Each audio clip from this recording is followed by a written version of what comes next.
In section 1.4, we're going to work on solving equations.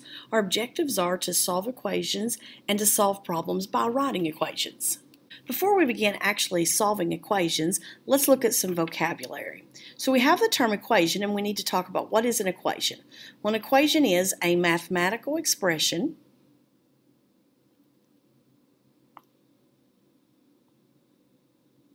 that has an equals in it.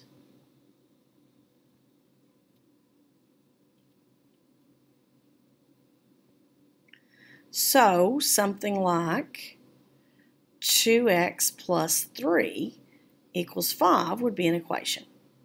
Now, the solution to an equation is the value for your variable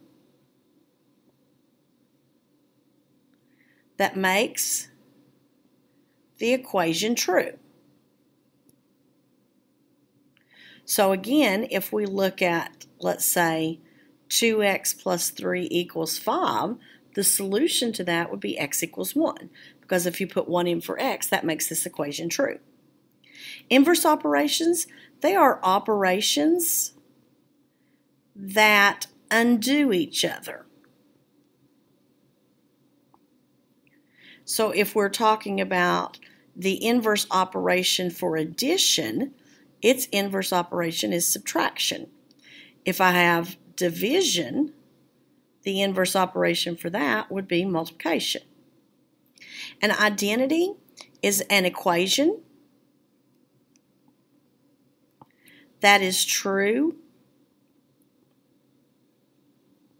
for all values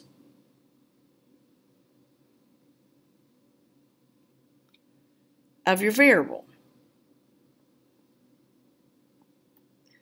So an example might be something like this. Say I had 2x plus 1 is equal to x plus 4 minus 3 plus x.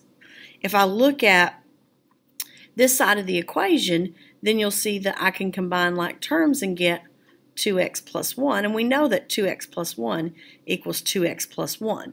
So that would be an identity. And the last thing is a literal equation, and a literal equation is an equation with two or more variables. Now, we normally think of literal equations as being like a formula. An example of a literal equation might be something like d equals r times t, distance equals rate times time. Now let's take a moment to look at some of the steps that we're going to follow when we're solving equations. Now I do want to point out that there's no set way to solve linear equations, and these are just some guidelines that you might follow as you're trying to solve your equations. First thing you might do is try to use distributive property and get rid of your parentheses. The next thing I do is I eliminate fractions. Most students do not like to work with fractions, and so if you can eliminate them, they make the problem easier. The next thing I would do would be combine like terms on each side of the equation. You want to try to get those equations down, or each side down, as simplified as you can before you go to the next step. In the next step, you want to get your variable to one side of the equation and your constants on the other.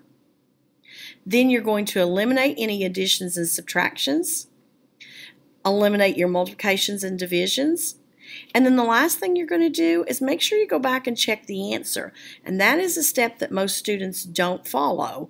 As soon as they get an answer, they're done. But you should know whether or not your answer is correct if you go back and check it. Now let's take a moment and actually solve some equations. So let's look at this first one. We have 9 times x minus 3 is equal to 12x. So I'm going to do distributive property first. I'm going to combine like terms, so I'm going to subtract my 9x. And then I'm going to divide by 3. And I get that x equals negative 9. And I should be able to check that by putting negative 9 back into the original problem. And I'd have 9 times negative 9 minus 3 is equal to 12 times negative 9. Well, that'd be 9 times negative 3 minus or negative 9 minus 3 is negative 12, and that's the same thing as 12 times negative 9. And both of those would give you negative 108, so that is true. Now, I'm not going to check every one of these, but you should take the time to check your answers to make sure that you are doing them correctly.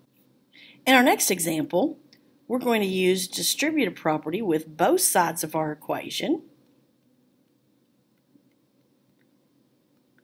So if I use distributive property, over on the left-hand side, I'm going to get 6x plus 9, because I'm going to take 3 times both of those. And then I'm going to have 3x minus 9. But I'm going to go ahead and combine like terms on the left-hand side and get 7x plus 9 is equal to 3x minus 9.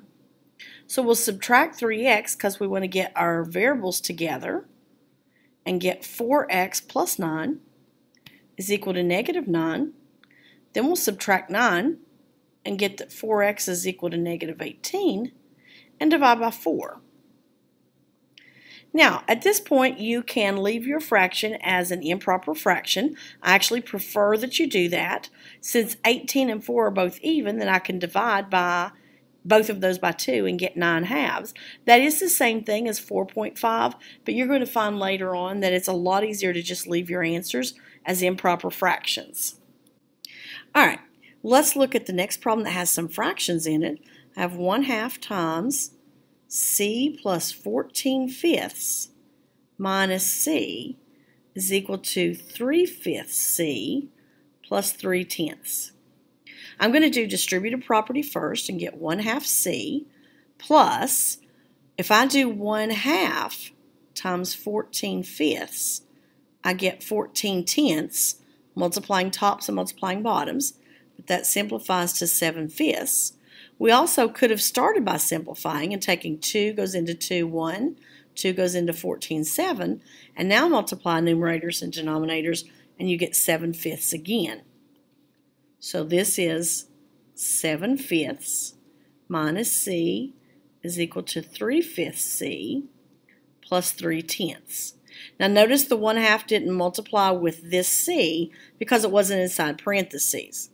Now I'm going to look at my denominators. I have a 2, a 5, and a 10, and I'm going to go ahead and put this over 1 so everything has a denominator. And the least common denominator for those would be 10. So I'm going to multiply this entire equation by 10. So 10 times 1/2 would give me 5c. 10 times 7/5 would give me 14 minus 10c. Now I've got to do the other side of the equation also by 10. 10 times 3/5 would be 6, so that's 6c, and 10 times 3/10 would be 3. Now I'm going to simplify my left-hand side and get negative 5c plus 14 is equal to 6c plus 3. I'm going to add 5 to both sides, 5c, and get 14 is equal to 11c plus 3. Subtract the 3. 11 is equal to 11c, and then divide by 11. And we get that c is 1. And again, you should take the time to check that to make sure that you've done it correctly. We're going to wrap up this video by solving some literal equations. Remember, those are equations that have 2 or more variables in them. So we're going to take the equation s equals 2 pi rh, and we're going to solve for r. So what we want to do is get the r by itself. So if you notice, what's with the r? Well, you have a 2 and a pi and an h being all multiplied. So by using my inverse operations, since that's all multiplication, I'm going to divide everything by a 2, a pi, and an h. But I have to also do that to the other side. Now, on the right-hand side, your 2's are going to cancel, your pi's are going to cancel, your h's are going to cancel, and you're going to be left with just r. Then on the left-hand side, you can't simplify. So that's your answer, s over 2 pi h. Let's look at the next problem. We have h is equal to vt minus 5t squared, and we want to solve for v. So look at what's with the v. We have additions and subtractions that we want to get rid of first. We're still following those steps. So let's get rid of a minus 5t squared by adding 5t squared. But h and 5t squared are not common or like terms, so we're just going to leave that as h plus 5t squared equals v times t. Again, we're trying to get v by itself. Well, we have v times t. To get rid of the times t, we're going to divide by t. H plus 5t squared over t, we're going to leave in that form, although there is some division we can do. I do want to point out you can't cancel the t's from here and here because everything in that fraction would have had to been divisible by t. So you just have to leave it as h plus 5t squared over t. All right, last example. We're going to take d is equal to ka times t2 minus t1 all over L, and we want to solve for t2. So the first thing I'm going to do is get rid of this k and a that's out in the front. So let's divide both sides by k and a, since that's being multiplied. So now I have d over ka, and on this side, your Ka and Ka will cancel. And you're left with T2 minus T1 over L. And actually, we don't need those parentheses. So I'm going to take those off because we don't have any multiplications anymore. Now I want to get rid of the divided by L. Normally, we would get rid of adding and subtracting, but because that entire quantity is being divided by L, we're going to have to get rid of it first. So we're going to multiply both sides by L. And let's think of that as L over 1 so that we have a fraction times a fraction.